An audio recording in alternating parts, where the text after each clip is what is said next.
back to Get Into It with Tami Roman. My next guest is an outspoken sports journalist, TV host, and successful podcaster. She basically does it all. Okay, can you guys please welcome Jemele Hill? Hey, beautiful. Hey, what's going on? How are you? I am so happy to see you got on a hoodie, a woman after my own heart. Right. I think dressing down, basically the pandemic taught us all that we were probably taking ourselves a little bit too seriously when it came to our clothes. So, and I was always in sweatpants and a hoodie, so I never took myself seriously. Behind you, what's that back there on them shelves? So one thing is probably people notice the gold statue, which is my one and only Emmy. Yeah, got a little Emmy. I have some other awards there too, but that one, of course, a picture of me and my husband is up top. Got some fine reading there. My 49ers helmet, which is very near and dear to me since I'm a big 49ers fan. So, and also Sparty, because I went to Michigan State. Oh, I love it. Two things I want to touch on. I love how you got the images over in the corner. Like it almost don't matter. Mine would have been front and center. Like, y'all see this Emmy behind me? You ain't got to try to figure out what that ain't no Soul Train award, okay? That is a Emmy, all right? And then the 49ers po thing. Yes. Oh, bless your heart. That's not too bad because, I mean, we were just in the Super Bowl a couple years ago. And you know, really the person you should feel sorry for is my husband because that smaller helmet is a Detroit Lions helmet. Like we're both. He can't stand a chance. Now, see me, I am the Chiefs and the Saints are my backup. Okay. See, you said the Chiefs and that immediately put an arrow through my heart because we obviously lost to the Chiefs in the Super Bowl. So most people do though. That's just, it's just how it is. But I still love you. Awesome. I understand it. And congratulations again on a fine Super Bowl. Thank you so much.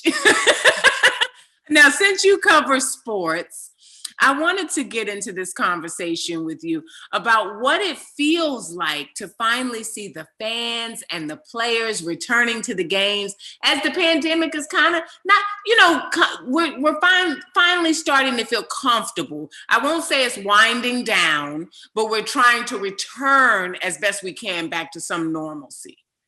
Well, Tami, I think one thing that was kind of evident during the pandemic, and I think you saw this in the ratings. I mean, ratings across the board in a lot of the major professional sports were down, and not just by a little, but significantly.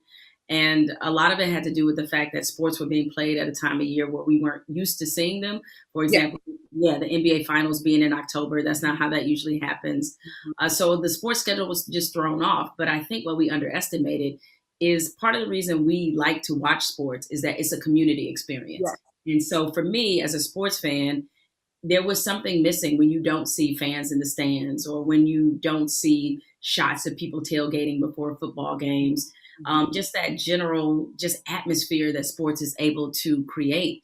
And now that that's coming back a little bit, I think you're starting to see people become more enthused and feeling some sense of normalcy when it comes to sports. And already, this year you've seen an uptick in viewership. So I'd be really curious to see what happens in the NBA finals, especially now that it's being played when it's supposed to be played. I think there's a jump in viewership again there. I'm excited about it. I thought they had some great sound effects because there was some times where I was like, wait, people's all up in the stands, child. And then I was looking to be the little cardboard people. So they did a good job with that. But do you think we're returning too soon? Because now I look out and I see stands full and I'm like, well, wait a minute, child, it's still a pandemic.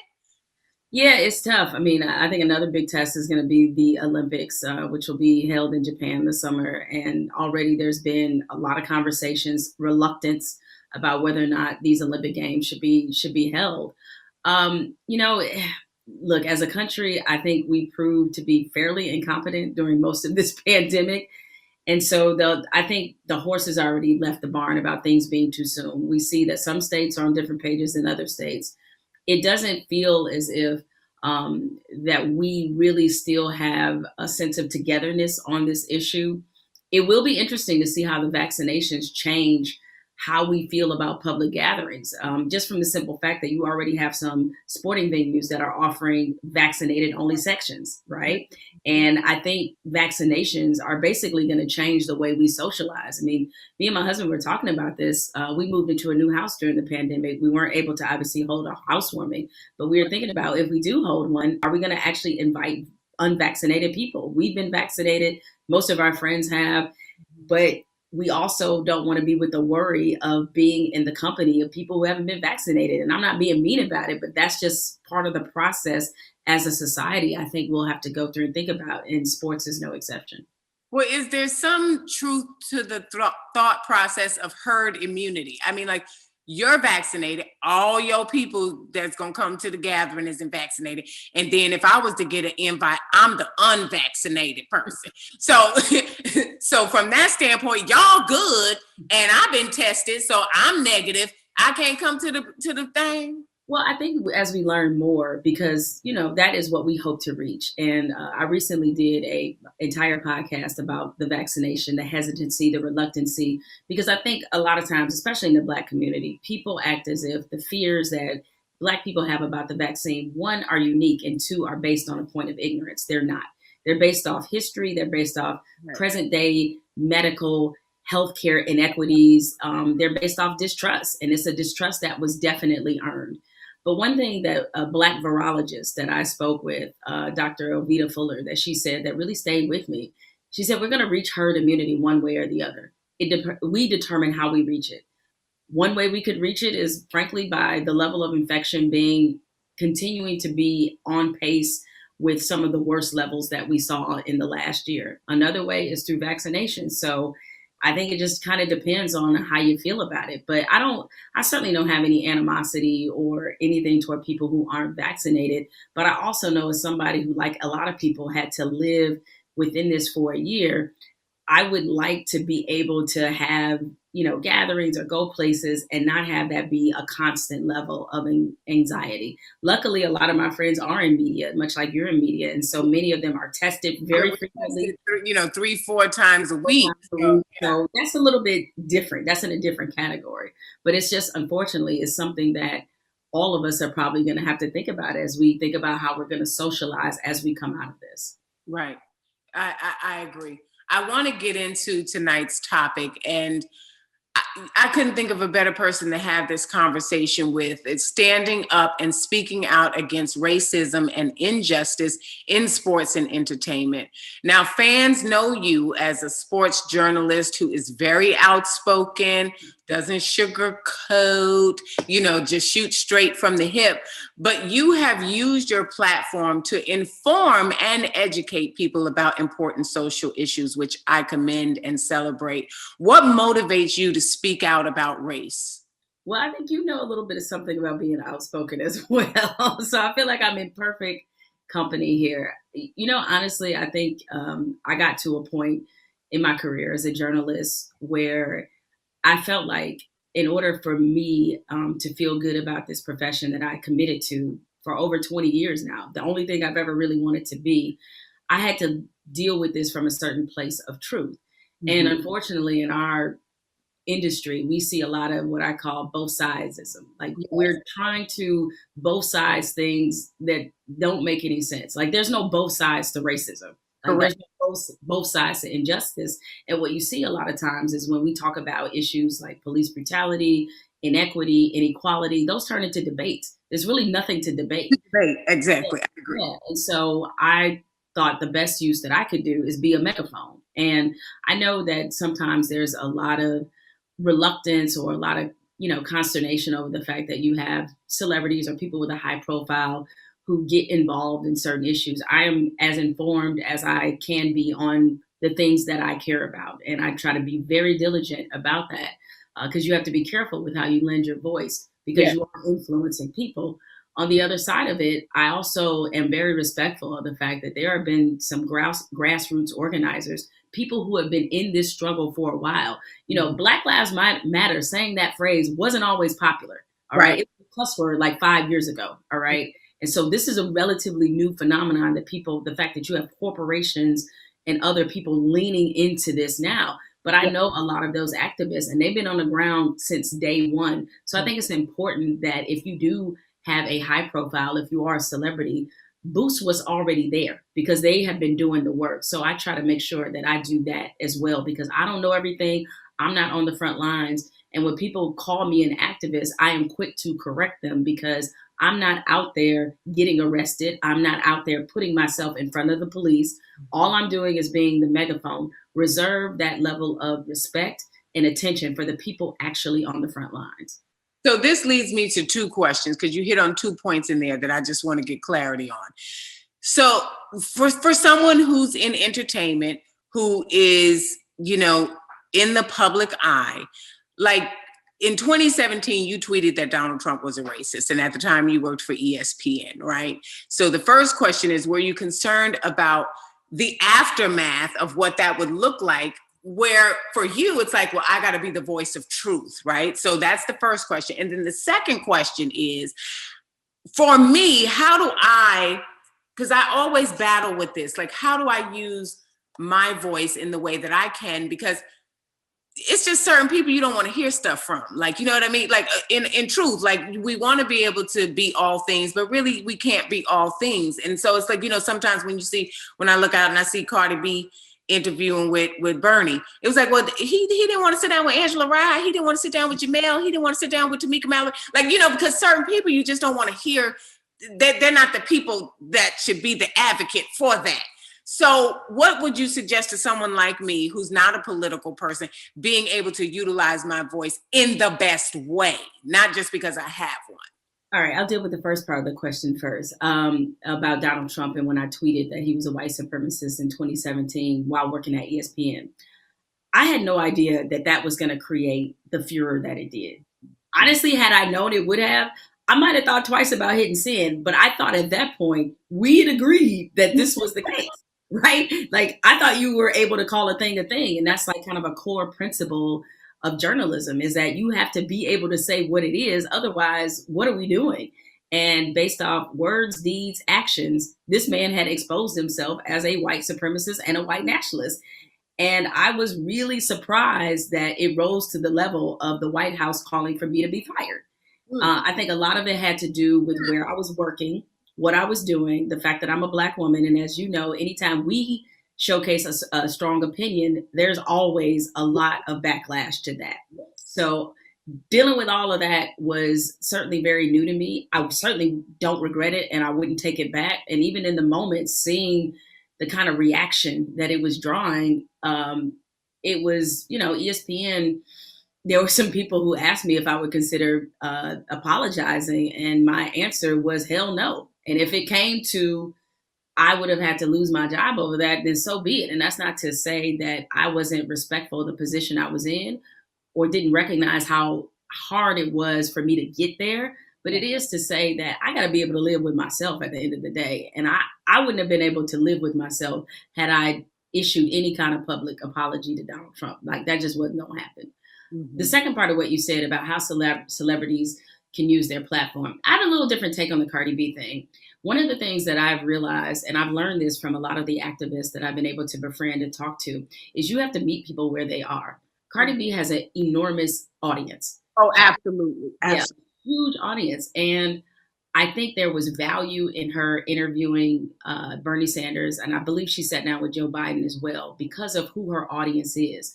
We have to get young people engaged in voting, in understanding the political system. Voting doesn't cure everything. That is for sure. However, for people to think that politics doesn't matter in their real life, you are absolutely fooling yourself. How much taxes you pay, what kind of housing you are able to get, all of these things are impacted by the political process. And Black people have to stop taking themselves out of the equation, thinking that our power doesn't matter. As I often say, if your power didn't matter, if your voice didn't matter, if your vote didn't matter, why are they always trying to take it from you? It clearly matters, right? And so I think somebody like you, who has a fan base, an audience, who have people who aren't always willing to engage in the conversation, you are able to get them to a point where they see their value and worth in the political process, where you get them curious about things. Maybe somebody who is a Cardi B fan would not have thought to look up what kind of policies that Bernie Sanders has or who he's Yes, about yes. or inform. And she was able to generate a level of response from them. And I think it was valuable. We need more people being able to do that, being able to challenge politicians in ways that they are not typically challenged. To understand that when you are making these votes or when you're voting or wanting to pass certain legislation, that these are not laws that just disappear in the thin air. You have the power to change people's lives for the good or the bad. And sometimes they need to hear an unfiltered message from somebody not politically connected who has to worry about their political ties or their political future or something like that. That's why I think it's value in a Tami Roman and value in a Tamika Mallory as well. Like it's value in both sets of people bringing different kinds of issues to the forefront. So from that standpoint, I think if politics doesn't resonate with you in a real way, then you need to make it resonate with you in a real way by being able and feeling free to ask those questions. I think when you start feeling as if they are actually doing something, it helps you feel like your vote and your voice matter on some level. And too many people, and especially too many of us, they don't feel like their voice and vote matter. Well, you just educated me, so I'm gonna go ahead on and apologize about my thoughts about Cardi, because I said, well, why is she sitting down? But she needed to have sat down, okay? And I need to do the same the next time it comes around. Let me go ahead. I think you should. Like, honestly, I think a lot of people, listen, it's no different than your preparation for this show that you do. When you sit down with people, you do your research, you figure out what matters, you think about the things that matter to you, and you ask them. And it's no different. If you could sit down and do an interview with Joe Biden tomorrow or Kamala Harris tomorrow and ask her a lot of the questions that many of us in our community have wondered and want to know and want to see some real change. And I don't think there's anything wrong with that. You pay taxes just like everybody else, okay? And probably more than most people. Amen. Amen. We're going to take a break, Jemele, but we've got a lot more to talk about. Jemele Hill is in the building and she ain't holding her tongue about it, child. So when we return, it is Get Into It with Tami Roman, special guest Jemele Hill on Fox Soul. Back to Get Into It. I am Tami Roman and I've been chatting it up with Jemele Hill. And Jemele, before we went to break, this question popped into my mind, and so I'm going to bring it back because I want to hear your answer on this. Tim Tebow is getting to try out for the NFL while Colin Kaepernick has not been given the same opportunity. What's your take on this situation? Well, it's disappointing. It's not disappointing that Tim Tebow is getting another opportunity. So I want to be very clear here, because I think a lot of people think that the backlash is about some kind of hatred for Tim Tebow. I've known Tim Tebow since he was in high school. When I was a sports columnist at the Orlando Sentinel, I did a huge story on Tim. I've been to church with Tim Tebow. So I know him and his family, and they're great people. And Tim's a really good guy. And he is in an unusual position of his former college coach being now the head coach of Jacksonville. And so we know how he got the opportunity. You know, in our community, we call it the hookup. He got the hookup because it's worked. Right. Exactly. But the disappointing thing from a wider and an optic scale is that here you have Colin Kaepernick, who basically was just demanding justice, demanding equality, sticking up for the rights and freedoms of Black people. And the NFL found that so distasteful that they ruined his career. And that wrong will never be made right. Never. And every time that we see, you know, a situation where a quarterback that they just plucked off the couch gets an opportunity in the NFL, Colin Kaepernick's name is going to come right back in rotation. And I think this is the unforgivable sin the NFL is always going to have to live with. And I don't begrudge Tim Tebow his opportunity, but it just further crystallizes the absolute cowardice of NFL coaches, owners, and NFL management, and why they have continued to blackball Colin Kaepernick from the NFL. Mm-hmm. I'm just so disappointed because there are so many teams that could utilize his expertise. And I just feel like because you remember when they let him come down to his own like private camp in Atlanta, and because he wanted to use his person to throw, throw the ball to. They thought that was him making a spectacle out of his train, and I just feel like every time he goes to do something, they try to make it more than what it is. And I feel like what he's doing is standing up for justice where there is injustice. And why is that a problem? Here's the thing.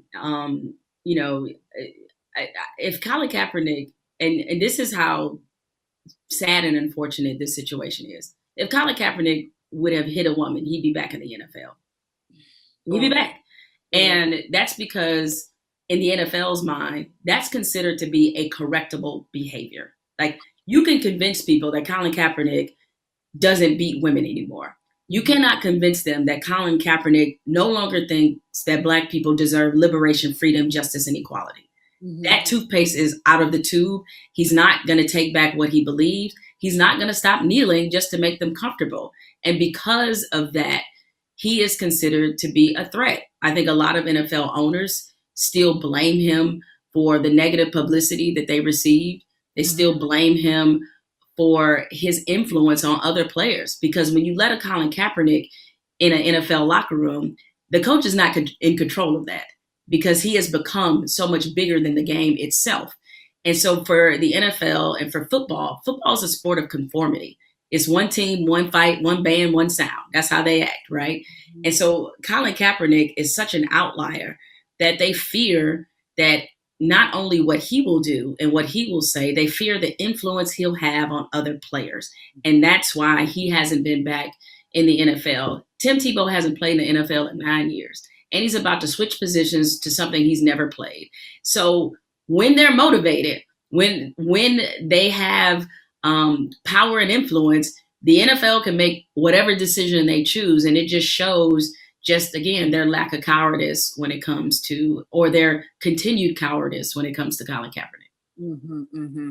Do you feel it's something that we as a community need to be more vocal about, getting him back in? I mean, it may not even be something he wants at this point, but,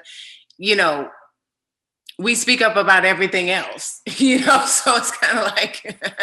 Well, I mean, a lot of people did speak up when it happened. I guess, personally, I think the other players in the league let him down. I don't really blame the fans because, football is a consumer sport, and I get it. A lot of people love the NFL and certainly weren't going to stop watching because of this. But I do think the other players didn't have his back when the moment called for it, because they saw this as an issue, an individual issue, when they really should have been looking at what are the broader implications. The broader implications are that they're willing to ruin somebody's career because of their fight for justice. That alone should be a huge, dangerous signal to other players in the league. If they can do it to him, they will do it to you.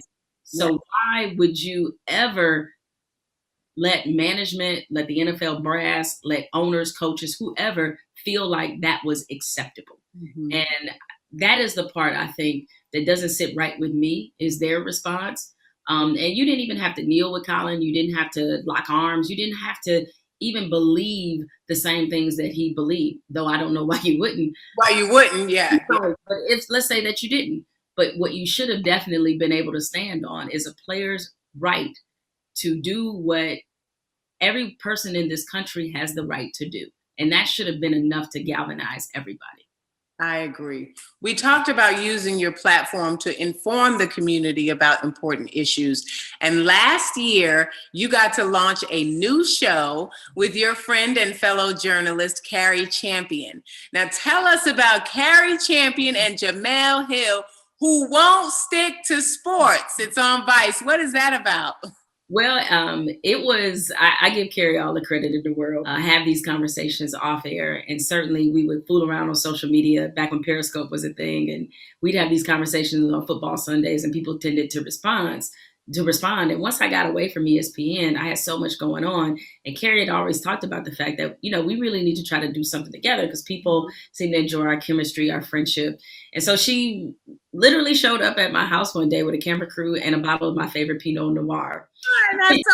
That sold you. Yeah, so she was like, we're going to tape something right now. I don't know who it's going to go to, but we did. So we sat down with some wine and started talking about all these issues in and around sports. Somebody advice, heard about what we did. They asked to see it. And the rest, as they say, is history. Oh, Yeah, I mean, I know a lot of people always think that there's a certain danger zone in doing shows with people that are your good friends, but Carrie's honestly amazing and she's great to work with. And I knew she would be. yeah. And even though Carrie and I, we don't see everything the same, but we're like minded. And more importantly, we root for each other's success. I root just as hard for her as I do for myself. And in addition to being able to kind of freely talk about things in the way that we felt they should be talked about, we also thought it was just really important just so people can see Black women working together, cheering each other on, being each other's best advocate, being a friend. And we think that's an important component to show about how Black women, how we lead our lives, because there's so much negativity and so many people always want to talk about our friendships and how we're this or that. You know, Black women, it's funny, we're either too much or never enough. We're one of those things. And so we wanted to just show other Black women that you could be unapologetic, you can be bold, you can be sassy, you can be all these things, and there's a place and a home for you, and you can develop friendships that last a lifetime, and promoting other women never comes at the expense of yourself. I absolutely agree. That was a gem that I will now make sure they edit out for me so that I can post that on my page because I loved that. But on your show, you guys talk about, it's not just sports. You talk about everything from sports to pop culture to politics to like the gamut of everything. Is this the creative outlet and freedom that you have always been wanting and wish you had over on the other platforms?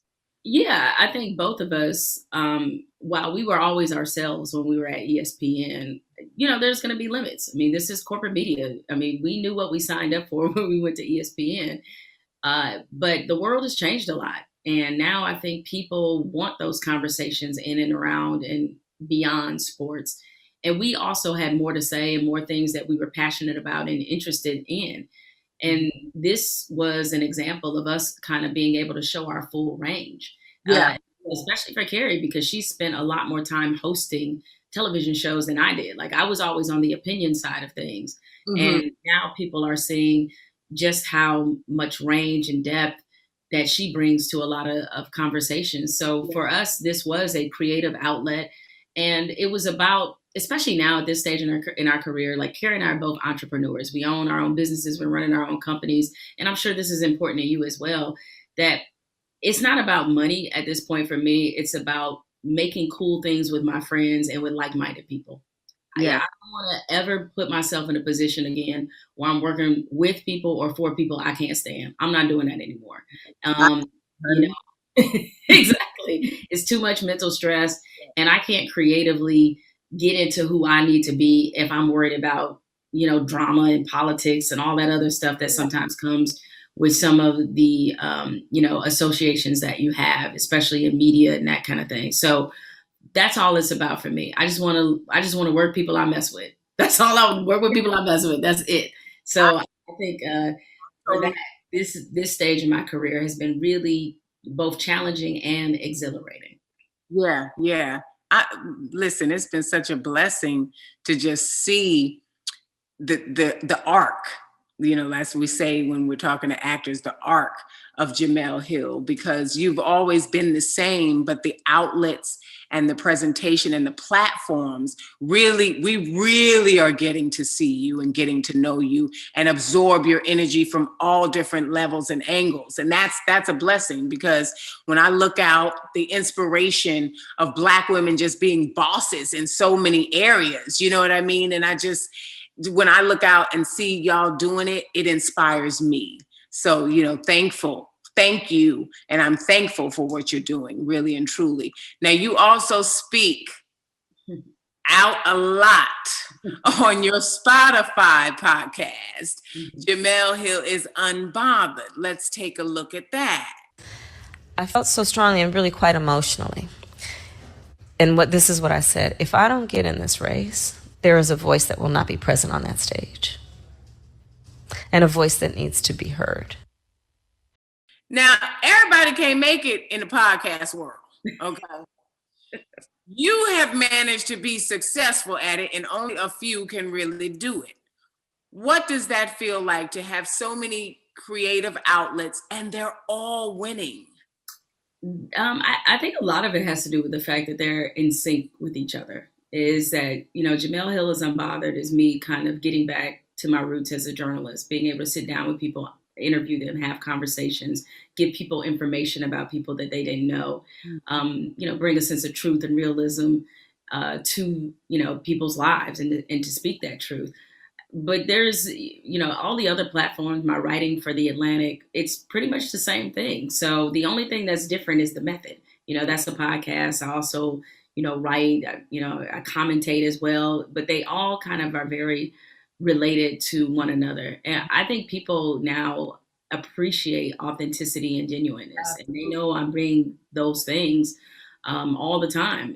As you mentioned, like, I'm pretty much the same person. The only difference is that you all are seeing a wider spectrum of the other things that I care about and am passionate about and am creative about. And so that's really it. I mean, because to me, storytelling is storytelling. Even with the production company that I have with my best friend, Kelly Carter, is that we wanted to tell stories, and we wanted to delve into the nuance of who Black women are, and to show that, yes, we can be bosses, as you said, we can be leaders and all these other things, but we also can be vulnerable. We also need spaces to do that, and be able to cry or to feel things that we don't have to bury all the time for the sake of somebody else's comfort. So Exactly. me doubling down on that has really, I think, added and blossomed to my career. So I just see everything as an extension of each other. And so when I sit down for Jemele Hill is Unbothered, you're getting the same me that you get when I'm on MSNBC. Yeah. Okay, so before I let you go, we do something around here called Tammy's Fast Five. You do not get to escape it. We're going to 5 questions that are out of the box, and you just say the first thing that comes to your mind. Okay. Ready? Okay.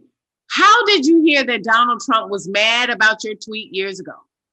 By text. One of my friends, Stuart Moore, who's an anchor in Orlando, texted me. He was the first person to let me know the president tweeted about me. Oh my goodness. What's your favorite NBA team? And do you think they'll go to the finals? My favorite NBA team is my hometown team, the Detroit Pistons. Not anytime soon. Now let's see how real Jemele gonna be on this one. Name one Black woman you are particularly proud of. Oh, my mother, by far. My mother's she's the strongest person that I know. What she's been through would have killed most people. So I'm very thankful that, God put both of us in each other's lives. Yes. What's the next type of show you'd like to do?